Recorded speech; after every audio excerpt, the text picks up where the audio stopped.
ಆತ್ಮೀಯ H16 news ಅರ್ಥಾತ್ ಸೀತಾರಾಮ್ ನ್ಯೂಸದ ವೀಕ್ಷಕರೇ, ನಾನು ನಿಮ್ಮವ ಎಂ ಆಯುಧ ಮಲ್ಲಪ್ಪ ಜೊತೆವರು. ತಾವು ಈಗ ಸುದ್ದಿಗಳ ಲೋಕಕ್ಕೆ ಎಂಟ್ರಿ ಹೊಡಿತಾ ಇದ್ದೀರಿ.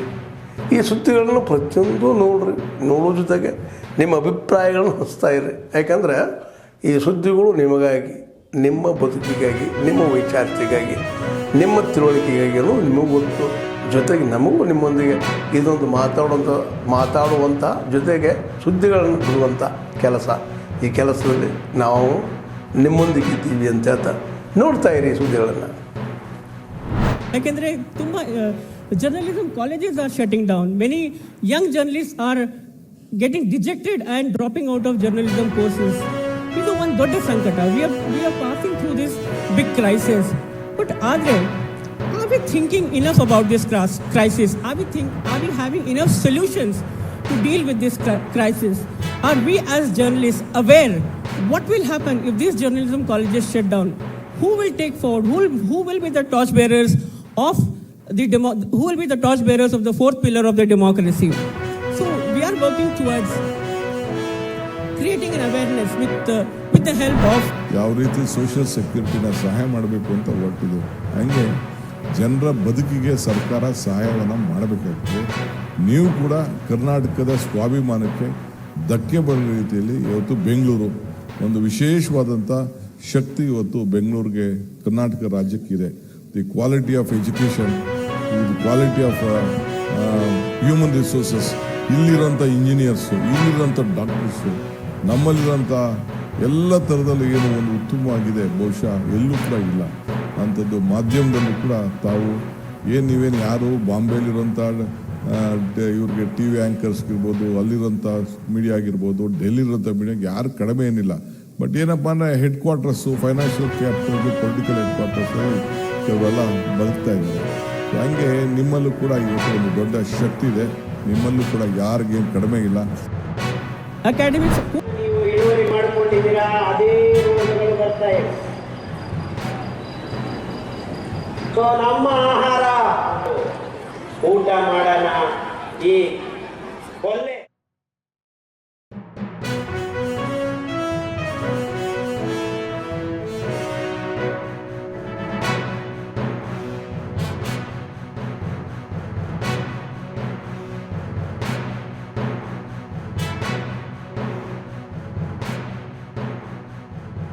ಯಾವುದನ್ನು ಮೇಲ್ನೋಟಕ್ಕೆ ನೋಡಿ ನಿನ್ನೆ ಓದಿರುವಂಥ ಬಜೆಟಲ್ಲಿ ಎಲ್ಲವೂ ಇಲ್ಲ. ನಿಮಗೆ ಗೊತ್ತಿದೆ, ಹಿಂದೆ ರೈಲ್ವೆ ಬಜೆಟ್ ಬೇರೆ ಆಗ್ತಿತ್ತು, ಬೇರೆ ಬಜೆಟ್ ಬೇರೆ ಆಗ್ತಿತ್ತು.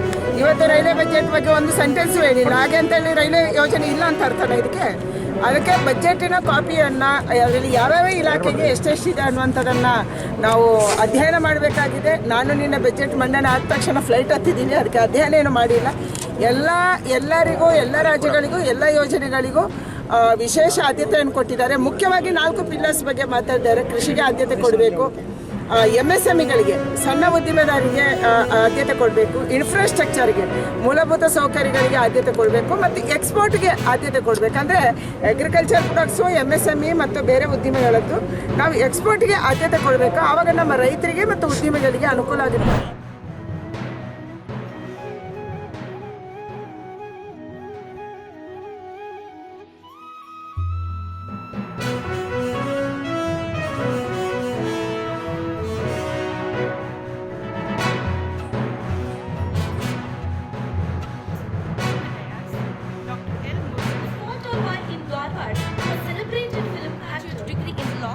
Dr. Ambedkar Law College in Kannada cinema and television is widely recognized.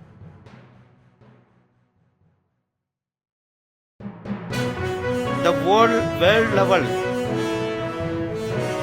all broadcasting industry, gaming industry, cinema industry, post production, they have come up all together to take India as a height of the creative economy. In that he announced in 2019 there should be a World Audio Visual Entertainment Summit. So that is going to come up this year, early this year. last month in his Mann Ki Baat also, he mentioned about this Waves World Audio Visual Entertainment Summit. It is a very big, it's going to be a very big summit, the first time in the world, like the summit is going to happen. I invite you all come and participate the Waves. And also recently our ministry launched for the Waves challenges, 33 challenges launched.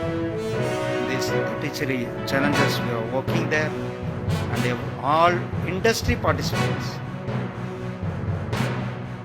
ಶುರು ಆಗೋದೇ ಒಂದು ಸಾಕ್ಷ್ಯಚಿತ್ರ ಅಥವಾ ಒಂದು short ಫಿಲ್ಮಿಂದ ಪ್ರಾರಂಭ ಆಗಿ ಮುಂದೆ ಅವನು ಒಬ್ಬ ದೊಡ್ಡ ಫಿಲ್ಮ್ ಮೇಕರ್ ಆಗುವಂತ ಕನಸು ಕಂಡಿರ್ತಾನೆ. ಈಗ ನೀವು ನಮ್ಮ ದೇಶದ ಯಾವುದೇ ಒಂದು ಅದ್ಭುತವಾದ ಪ್ರತಿಭೆ ಇರುವಂತಹ ಫಿಲ್ಮ್ ಮೇಕರ್ನ ತಗೊಂಡ್ರೆ ಅವನದು ಜರ್ನಿ ಇದೇ ರೀತಿ, ಎವ್ರಿ ಆಲ್ಟರ್ನೇಟ್ ಪರ್ಸನ್ ಈ ರೀತಿಯ ಜರ್ನಿ ಶುರು ಆಗಿರುತ್ತೆ. ಅದಕ್ಕೆ ಇದು ಒಂದು ಒಳ್ಳೆ ವೇದಿಕೆ.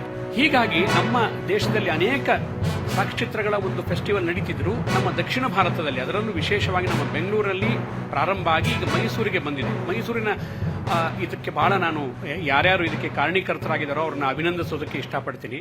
ಯಾಕೆಂದರೆ ಮುಂದಿನ ದಿನಗಳಲ್ಲಿ ನಮ್ಮ ಮೈಸೂರು ನಮ್ಮ ಫಿಲ್ಮ್ ಮೇಕಿಂಗ್ಗೆ ಒಂದು ಹಬ್ ಆಗೋದರಲ್ಲಿ ಸಂಶಯನೇ ಇಲ್ಲ ಅಂತ ನನ್ನ ಅಭಿಪ್ರಾಯ.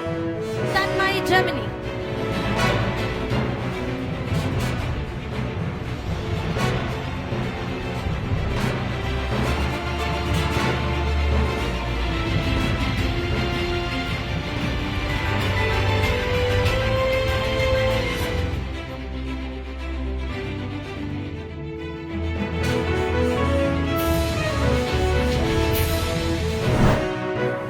ಆತ್ಮೀಯರೇ, ಎಲ್ಲ ಸುದ್ದಿಗಳನ್ನು ನೋಡಿದ್ರಲ್ಲ, ಏನು ಅನಿಸ್ತು ನಿಮಗೆ?